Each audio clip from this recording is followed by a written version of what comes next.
Bobo di la so sekunzin bene ya go nema la société ramsen sob me se seka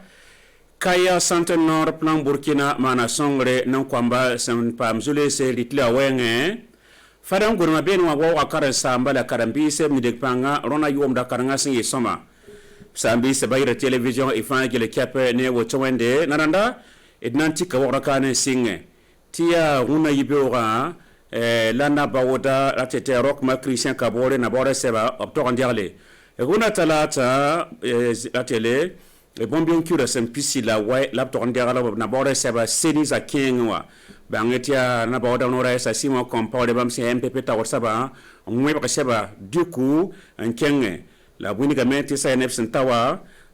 nya pa manyare nyare nim pati ta bis ndari yang kwa halibi ron ngurba nge pas nyare pati ram sin delle ne MPP on bonti mouvance présidentielle rendem na munika mete sawasa pera seni wa nen tum dara wala sangi soma la bunika mbate bri rabla na wore la bunika mti sa na bam na bora sabia soma bum ning sin ketin ba mosa imin to sandia auto ne conseil constitutionnel la ratiton zamana zabuno kasang sebra nebli sen getap tum kanga ba mana wa bala mo san yele anden ton yina boda nya saba papitsi tibe ku huwate rendem sen wa yitsa edizinda bene woni ga matima me tum sekitna bamba ya campagne wa rawolo tina yelan ti ton tibam na boda abasana ndike bi kele yukuru vuka tibe sabo bi to ran kelere rati yele sin bene Suleiman Sanu e to ran kelere tum da yitoto ye wuna yibe o karpi sasa la MPP na bawda nore sa simo kompawre nene buzo sinyar ba taseni zakwa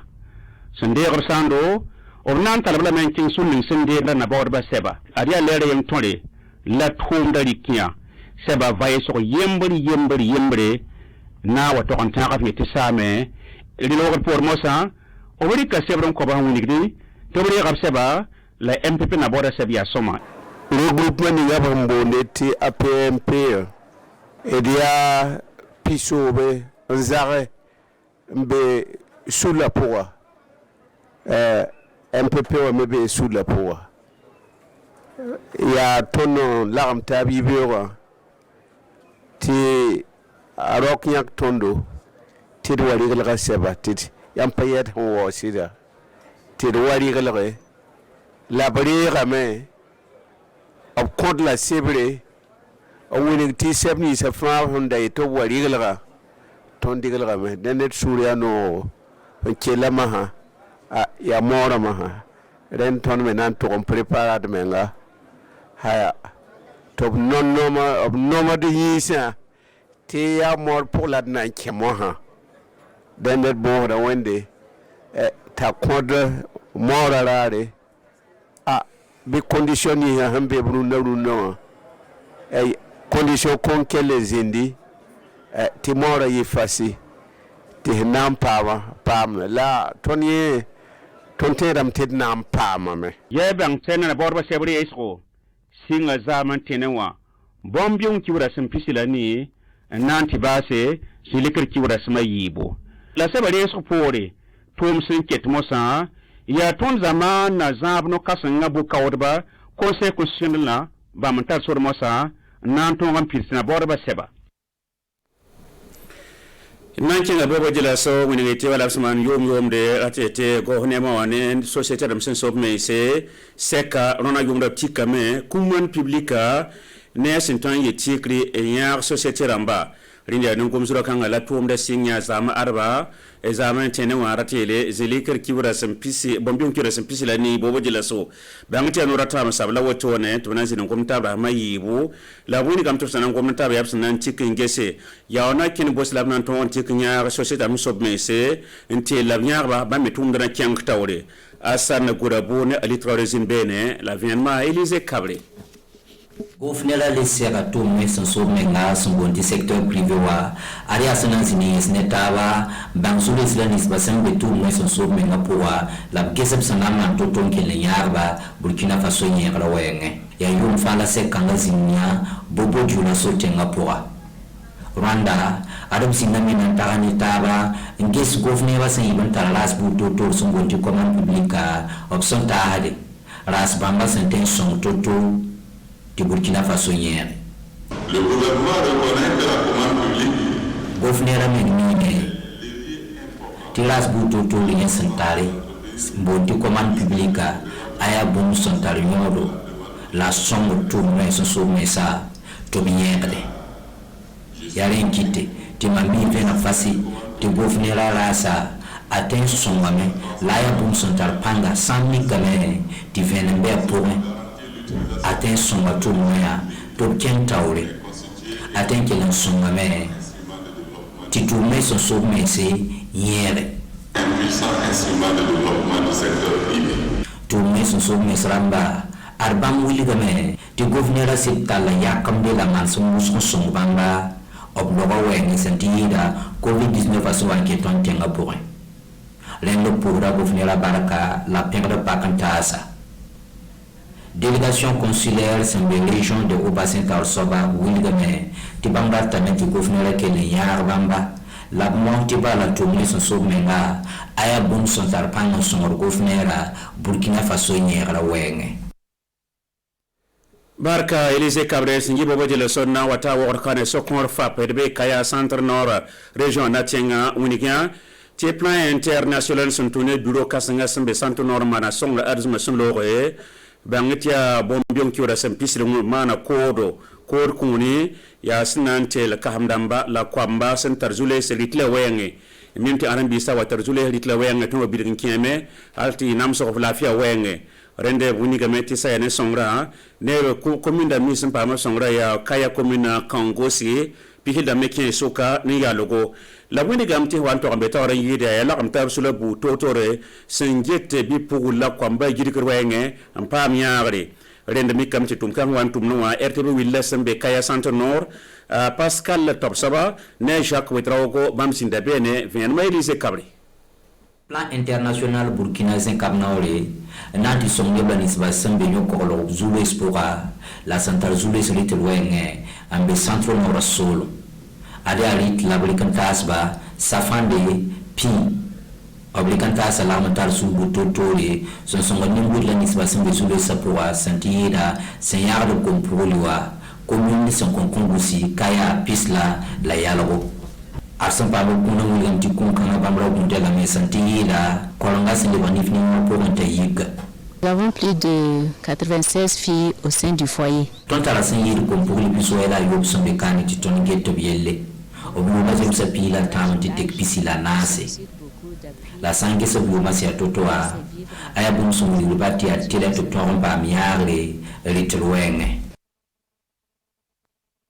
Plan international Burkina Faso sunu mame bam son ton pilisto mkanga nanya la kol kumpuli la kambuto tori obligam to projet kanga somada nebla nisbandu son patato pole santira kipse ninkmc la poriamse obsan de clan conseiller katoro ada ko be bison na man bam pisila nu en pa mbangal 5 nous tout wenge la net fa pa man lig sanganta to spisi na yilen ti tino singa tuma plan Burkina ramba wuli dameti adia yakam bam misinya kay ana son ko mi bisan sabni tum kola Burkina Faso kane barka Elise Cabré la barka plante keten songre ti sangi kaya sokore imbe ngit zuguma fa perbe fadanguruma amune ti conseil régional sembe lesolum mana rare ti akarambisa wawudare la karansam dan ban nidik panga nentu wazab ne zile ban dik bangren kek nan kwamba mamda lawotone la wanto nyire ya kwam ni sur mo ko na yomda nan lek jameramba lek jamer certificat to breke BPC to breke baka to an kanyenda ren wa fangit kepi ya kwam sempa mo wawre ni karansam damba ya nora na san saptum lawotone conseil régional sentum tum kanga mun ga moto damba pugi en passe autorité dam sen taran tonda en jengni tonkne widi ton le pedale en passe karambisa tum tedo Désiré Libodo Chantal Wetraogo Elise Cabré afidelia geri ni kanga soban ya bipugula mwa pipi baka wenge région de l'Esapora apama moteli la kunyataba wala yenda au sole ya bampina la waisi ya karbisi na karasamdamba sampa mwa kungoto région de l'Esapora région de l'Esa mana sekanga nampos boktum toro nebnang panga. Je voudrais d'abord dire merci à tous les acteurs de la région. Nous avons pipi de la région de l'Esa tawa dambala nimbu de Fabarka. santida karambi bonra lokonoa tibala Burkina Faso région ramba pour kolonga wenge ton région wa yib sobsige ton soldat bundinga ya ti karambi se ke le mankenga auto en karmronda yunda que ce que nous connaissons région de l'Est nimbuide yibusko wa sekanga pora kundam sinsin bene adia monte widi ordinateur damba les passeports ngati databa. Mes remerciements et mes félicitations. Mampira da région de l'Est ne tumda ningop somana ya santa yuma na la woto opsoman bungo woto ngor kalam bisi la karasam dam son tumunti doctaba région de l'Est pora ton kelen kengar kalam bisa pelse yetotop ken tawri ob kelen tuma woto a toujours fait davantage dans le travail. Bani au corps calme c'est la région de l'Est pora adia naura nasa sobla woto région de l'Est c'est ngor kalam bisi la karasam dam son tumunti doctaba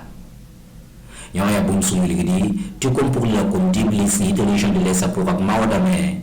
Nayen Tunis Buto Tore, tu Koranga Beno Atiel Kentaure, la Yisoma. Idna yela farada mbade mpote la fiati ana farada mwebi hila mwete tonto mdame hinsala wotone kelempa ya kele garzo batikana bili pokombala ya balamanke sungalo watara wena sosre lafi.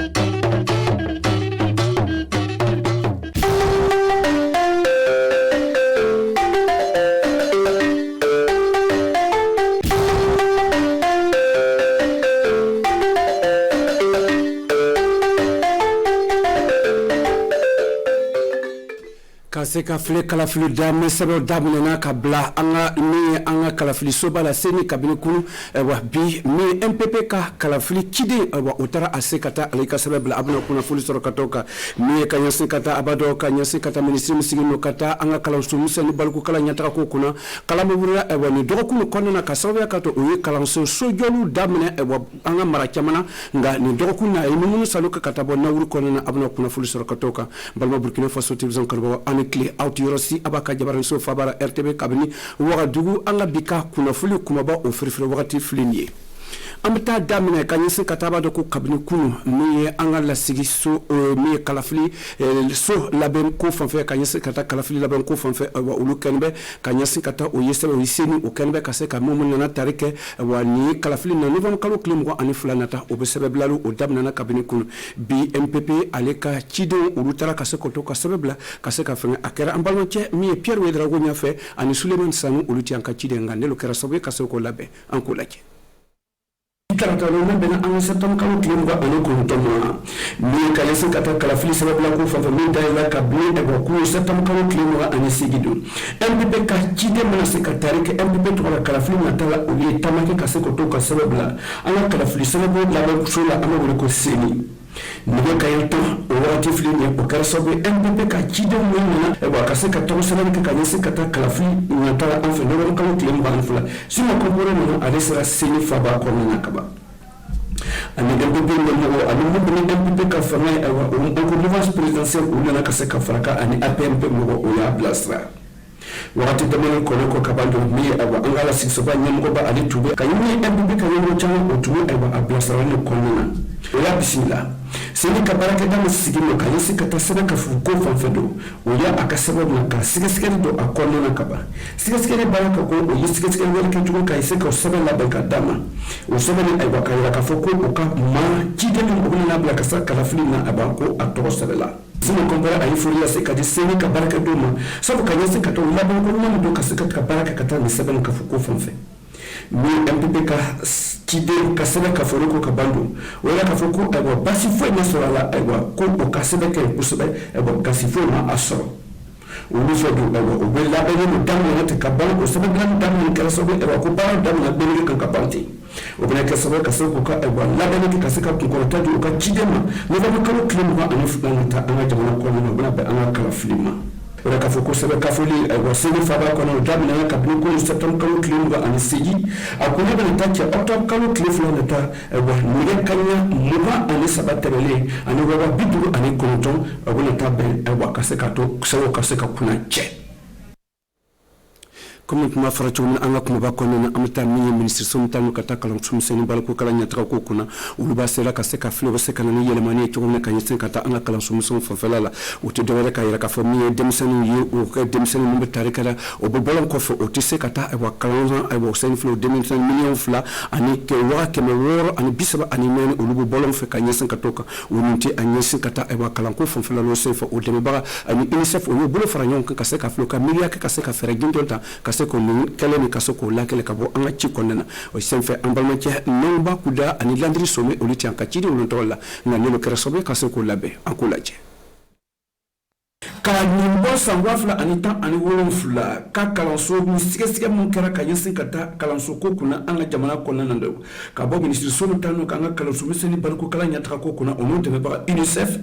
o ni siga ka yera ka foko demsene million fla ani wa keme woro ani bisaba ani nani ani keme saba o lu demsene mun siga mun ka bo bolon fe o titara kalanso o kera sobi ka se ka fereta ka bin sangwafla ani wolonfla ka se ka flu kalande demsene mun sitara ka ta sanyi woro ka tabla sanyita ani woro o foi kana to bolo fa mata kalanso yatren sigira ka fle stratégie min be se ka sigi pour que demsen o demsen mu Burkina Faso kono yarola no sanda sira ka tawro ka tay kolla mu sanda temena doni ambota stratégie o ban fait o ba wele stratégie de scolarisation accélérée passerelle o san kelen ka école son kono no borora o se ka ta CE2 ou bien CM1 demsen mu yere madle ka tay kolla donc o sanda min temena ni ambo sanda ni so o ka se ka tay kolla mu sanda temena ka teme par exemple no san santan saba santan nani santan duru ben santan woro olu tise ka shoka ta sigi kolla ambi barabolo degi ora fana ka faraka do bu kalan degi o se ka seber ke o se ka jatri ke o yere kabara ke ka se ko yere deme ma heker mo flele ke to kayela ka fuko kemele no mungu bolon ko fe otita kalanso an fe faso ko nana o to ndalo ko kache o lo ko so ministre so tanu kata kalanso mutani bala ko kala nyatra ko kuna do ay la luta ka se ka ferota fermena ka se ka faso ko nana ka se ka kalanko ani bola barako no ya an fe faso ko nana kata dogotigum ani demseno fanfelala donc stratégie ndo na sigibi na valider atelier kono na validera ka ba amna blagata ministère des finances la commission de boero wa le commission nationale de planification et développement o le yere an yo ka mo inviter atelier na ube na baraka na pour ka ska ta jona parce que amba fa aka ta jona pour demsen mo sanda sera o kala ka ska de kolla na kira ka bolu na fle no sona ma 600 amna atelier arrêté dota ka blasenka o klifla na kalambali ko kabando o yayira ka fo e wa bene ka sobo ka se ka sebe labe sebe mi e wa kabine sangwafla ani banko no satam ko klumba ani sigi woni ba mi sigi wa du abene ka sobo ka se ka mi kalande fo ani kalande po fe fo baraka kata kalam so mboro stra fo fe ka se ko beka fo no ka se ka lonia so o ka se ka sebe labe ni ala ne o ka de ba bolo o go yi ba sigira amtalanga chibara alibele kuma faracho na kuma bakona kanyasi kata amto alibele ministre balko kala anisha kala nyatra ko kuna kala sumisa nyatra ko kuna anfa faso kona abado ko kala nguli kala ro kuna kala nguli na ka okaka ay wa kala so tumbu jora ay wa imu salo ka kata bo namru marala ka se ka fele kala so muntu ndabara ka se ka jora abara so nyatra sor la chudi ka so ka famela ka amadu ilbudo ani landri so me otianka chido lonto na wuru marala nganelo kera sobe ka se ko labe ankolaje kabli to ko ndamani anga musim tano kata kala sumusa ni banko kala ko kuna ka sababu yake anga kala nguli mun nasi anga jamana ko no do o ye kala so jobla bele ko o sababu ko so abora ka se kata ko shilike akatama anga ko famu ko ya lasi kata ko na wuri marala kata fle agwa kala so mun bi joka o yoro fanfela apara se bi chodi ani ay akifalika no ko karamo ni ka se ka nyata di nyina ka kala nguli ma 1er octobre nanani école dum bebna école Sousrauta to ata kalanke donc depuis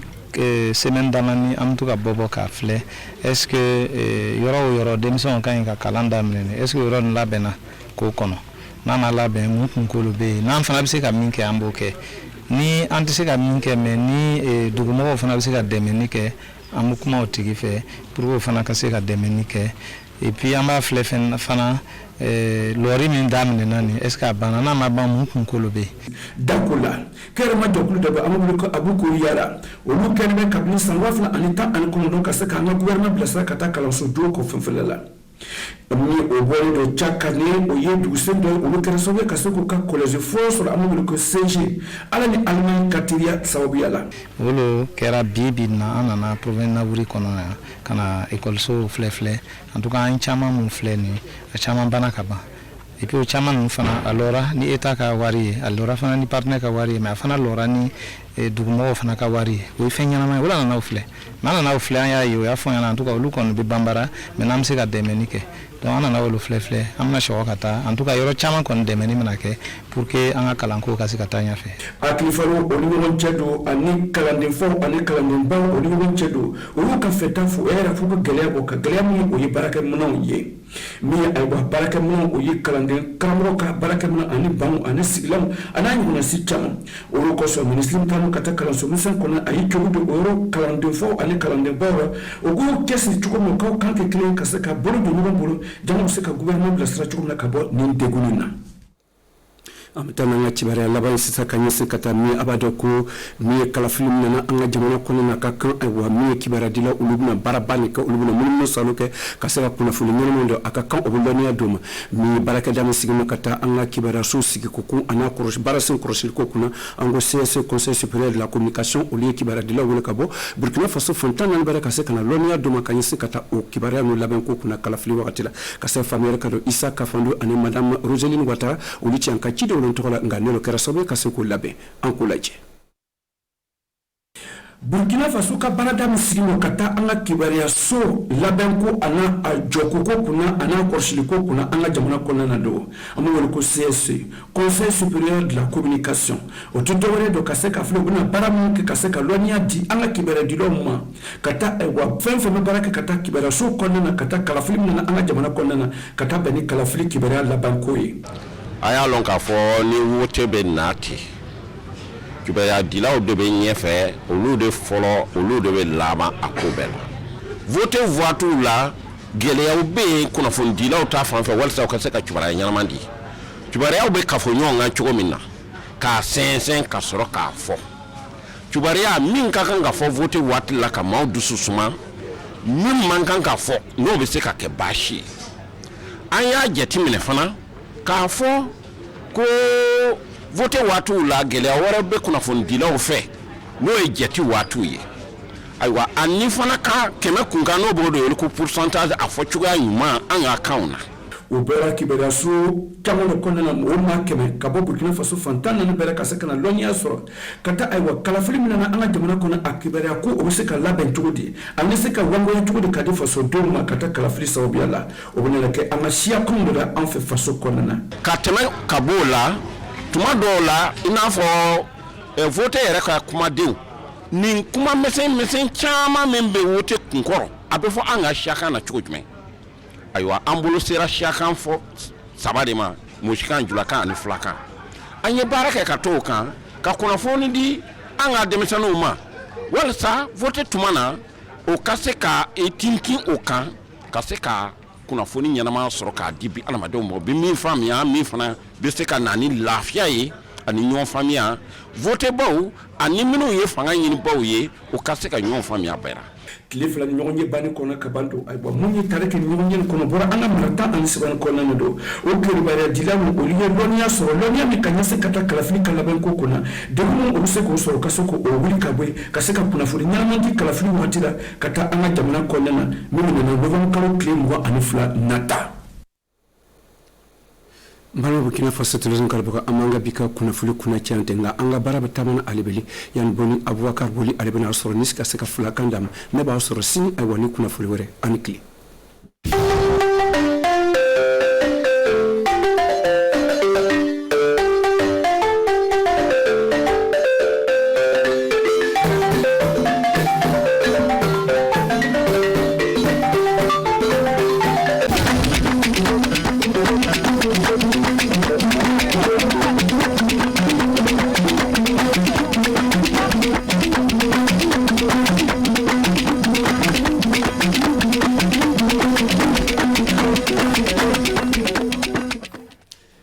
inde talki muɗum fa filo laamu na heddi no yaara yeeso hande mbete o yo parti ɗum woni fande MPP kamɓe wonno kamɓe ndu ko joni kay wari fukkini talki muɗum fa filo laamu hitande hikka o les kibaruji ami hande min garan min jottina ɗon nayi gollal ngal yaari keɓon famude sukaɓe jangoɓe tawti janginoɓe ko wattana kamɓe capanɗe joyo ni wonno ko joni kay heɓa hokka moƴƴe ɗum du fa hande les gallure fadoto wonno ko ɗum waɗi ɗum fu les kibaruji ami hande min jottina ɗum suudu baba ndelle sakiraɓe am kori on ñalli e jaam miɗen mbiya ɗon bisimilla moto hano ko kolnomi ɗon toɓɓe kibaruji ni keɓon famude hande mbete odelle hano ɗum woni pilotoɓe laamu e ɓe kamɓe ɗum heddi fa hande na warana fukkina talki muɗum hande ndelle yo fa hande parti mbiyeteɗo MPP kamɓe woni joni kay ko wari fukkini talki muɗum yo Simon Compaoré kam woni ko wari joni ka fukkini talkuɗo ndun dow inde ɗum woni kananke leydi meɗen saabu kanko wonno ko filoto ɗum woni laamu hikka o dow inde on parti ndelle le majjum fa handen ka fa keɓen paame noyi wonno ɗum yaari e noddandel Oumou Diallo wara fillonoɗen ko ɓurini handen subaka nogay e jeenayi ƴamderu pilotoɗo laamu mo parti MPP du yehi fukkini talki muɗum pilorɗi laamu joni yamde sappo neno wonno ko garɗo e dow inde pilotoɗo laamu mo MPP Simon Compaoré wari suudu kawjindu woteji gaɗe dow laaɓa o wari o wardi e ɗowtirɓe hewɓe wonduɓe e laamu e tawti fa hande dental biyetegal AMP yoga mabɓe duna wonno ɗon fadde makko warde ndelle gaɗa jaɓɓa makko nanimo yeeso jaɓɓotoɓe talki piragol laamu ley hen keɓon famde yo yamde wotere woni ko waɗi yeeso maɓɓe gaɗa hiiñu e darɗe seedewol fukkingol hokkama ley ɗon Simon Compaoré barjeke himɓe seni e bangal golle mumen ndelle keɓon famde suudu baaba ke talki maɓɓe fuu kuuɓiti ley hen kamɓe ɓen ɓe mbiyani ni woni campagne maɓɓe fuɗɗi no watta fa neɗɗo maɓɓe mo ɓe kaaja laato laamu on heɓa woteji ñande nogay e ɗiɗi teyre hitande ujunaji ɗiɗi e nogay e miccintinde on fukkingol talki ɗin fuɗɗama keeŋal nogay e jeetati burtoɗo ndungu woɗi ɗum darnete ñande ɗiɗi ƴamderu yamde sappo e ɗiɗi jemma ayyo ndelle gouvernement e tawte yimɓe ɗum woni jagotoɓe gollunoɓe koye muɗum on jiile hitande fuu ɗiɓe kawra hayo keegal nde gasi ɓe gaɗi jonde le gallure Bobo Dioulasso ɗum e saabi jonde maɓɓe ɓe jooɗakino joni kay fa ɓe miiloɓe daara ɗum e woni koɓe jeeyi golligo noyi wonno ɓe jeeyi hawlodide sembeji maɓɓe no watta fa joni kay hano ɗum woni jaagukol e tawte ɗum woni yimɓe gollunoɓe koye muɗum kamɓe ndu wallite e le golleji muɗum ele ɗon du fa hande ɓe keddoke joni kay ɓe kaali haala saɗɗaji ɗi ɗum ɓe yimɓe yiyata e tawti noyi wonno joni kay ɓe jeeyi gollidde tawa fa hande nafa on ɓeeɗo e tawtidu jawdi heɓa ɓeeɗo le leydi meɗen Burkina Faso ele ɗum du yo batta laamu arano leydi meɗen kam woni ko aldi batu on ndelle en noddan fa hande Oumou Diallo wara fillonoɗen ko ɓurini ele ngal kawrital hitande fuu laamu e yimɓe gollunoɓe koye mumɓe na gaɗa jiidal hakkude mumɓe ngal jiidal na saaboɓe kalda dow habare riku leydi men e tiiɗon majji ɗi riku leydi men hawrata jiidal ngal hitande fuu le gallure Bobo Dioulasso toon nonno to ɗum watte manamo hikka o yo halde haala jawdi ndi laamu wattata le kaɓɓitirɗi e bangal ñibdi leydi men e tawti fa hande riiko Le gouvernement reconnaît que la commande publique constitue un des leviers importants. laamu ne heɓi laaɓal ke jawdi ndi gollirta ndi yo bimbinere e bangal ɓeydari cuuɗi golle ele hen miɗan lamni ke sini dabare lobbere dabama dow laaɓal saabatu fa hannden kawje ɗen riku men e tawti ɗum laato hunde Mais constitue également un puissant instrument de développement du secteur privé. e wawtugal jiidal caldi ɗiɗi darto e filade ɗum wonno dalilaji lobbi no watta faa gollonoɓe koye muɗum en du keɓa ɓeydaari ley hen ɓe himɓe gollonoɓe koye muɗum du paami ke laamu no waɗa ko heewi fuu wontude ñaw covid natuno yimɓe ndelle iɓe mbarjo laamu e balliɓe mumen ardo dental service daranigal gollonoɓe koye mumɓen mo Hobartin wi anana ŋaari gouvernement tinno fa hande teddina de ardina gollal riku yeeso ley golle garoje ayyo ndele jaren yesso koti en joni kay lettugal Burkina Faso dum woni gallure Fadam Gourma ton wonno joni kay sukabe wadobe hano capande joyoni ben sukabe du fa hande jangobe tawti janginobe limore mabbe capande joyo kambe wonno ko heba joni kay yetta hokka moƴƴe saabe keɓe jangi wodduɓe jangini fa woodi ele ɗon du fa hande yo jonde ɗum woni fa hande no conseil régional mo hokka Fadam Gourma kamɓe woni ko awdi ɗum woni joni ka kawrita ngal ele ɗon du fa hande yo hollude tan ke kamɓe du golle ɗe ɓe gollata ɗe na woodi sanne woddu no nafa fa hande suudu baba woddu kamɓe ɓe kedde ken fa ɓe tinini yimɓe ɓen tinno kamɓe du e darade fa hande heddo e jangude ele ɗon fa hande désiré il boudou e tawti rasma tawidirago mo Fadam Gourma tawanoma toon ɗo kay en noddan Oumou Diallo. Fidelia Gayri kam woni ɓiɗɗo debbo laatiɗo arano e heɓgol bac ley ndewgu lettugal o heɓi motere e guineji l'école kewɗi hono makko 4 e jeenayo e tawti jannginoɓe ɓurɓe jannginde fa wooɗi kanko e du keɓi mbar jaari ley hen ndewgu lettugaru no yettiɓe sanne e bangal jande maɓɓe. Je voudrais d'abord dire merci à aranen Allah fou miɗo wiya himɓe foof ɓe ɓuri mbarjade yo himɓe l'école famarɓe sabu min laatake ɗiɗaɓo ley Burkina Faso miɗa ŋaaro sukaɓe tinno e jande fa de continuer dans cet élan. ɓiɓɓe ndewgo lettugal fuu darake fa kawrital gassi dokke ɗen yo motere keekeji nawtirɗi kesi e tawti fa hande guineji l'école kew. Remerciements et mes félicitations au Conseil régional de l'Est qui depuis 4 ans maintenant nous gratifie. Mbardiani na wodani Conseil régional dewgo lettugal kono dari gilla duuɓi 4 hikka fa jande sukaɓe yaara yeeso ley hen miɗan mbarjoɓe woodi miɗan tindinaɓe fa hande ɓe tinno a toujours fait davantage dans le travail. fayno ndenago walira hikka nayaɓal fijirde sukaɓe janguɓe fa wooɗi fijama ɗum hollatana ke ɓiɓɓe ndewgo lettugal na kaɓɓiɗi fa jande mum en yaara yeeso.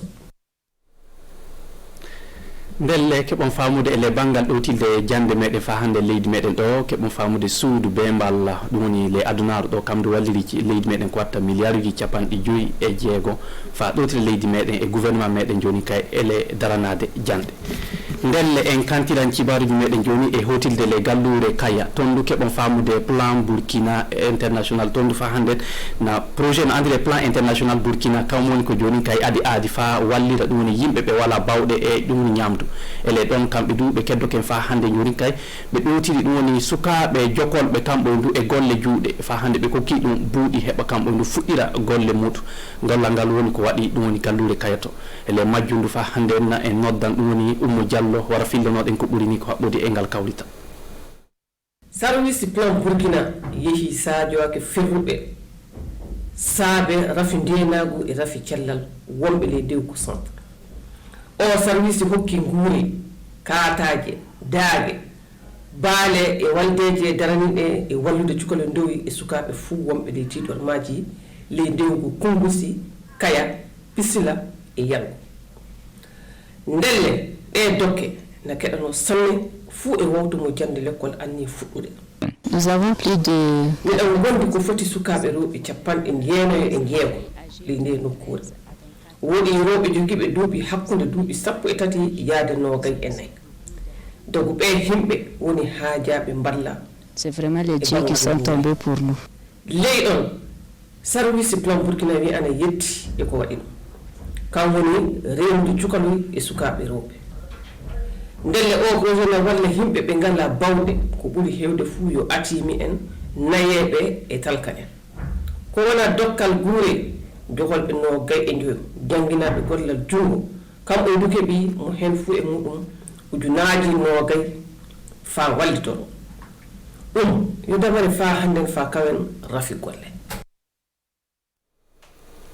gasi sakiraɓe ndelle ɗi cibaruji min gonno fa min kokka ɗon hande ñalawma o wala fof ko heddi ɓuri mbiyan ɗon fofo moɗon Allah hokkuɗen jango e jamɓe cellal fa min keɓa cibaruji goɗɗi min jottina suudu baba